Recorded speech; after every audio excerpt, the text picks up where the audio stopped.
மாசி அமாவாசையை முன்னிட்டு ஸ்ரீ பிரம்மமுகி தில்லை காளியம்மன் ஆலயத்தில் ஊஞ்சல் உற்சவம் நடைபெற்றது.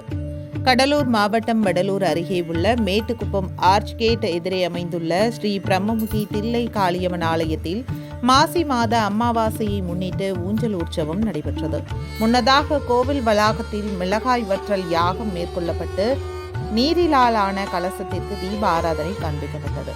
தொடர்ந்து கோவிலை சுற்றி கலச புறப்பாடு நடைபெற்றது. பின்னர் கலசத்தில் உள்ள நீரினால் கர்ப்ப கிரகத்தில் உள்ள ஸ்ரீ பிரம்மமுகி தில்லை காளியம்மனுக்கு சிறப்பான அபிஷேகம் செய்யப்பட்டு தீப ஆராதனை காண்பிக்கப்பட்டது.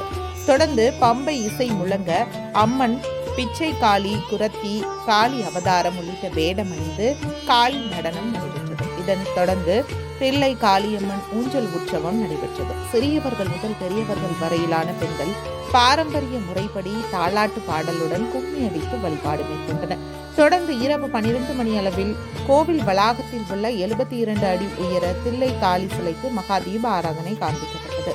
நிகழ்வில் பல்வேறு பகுதியைச் சேர்ந்த திரளான பக்தர்கள் கலந்து கொண்டு சுவாமி தரிசனம் மேற்கொண்டனர்.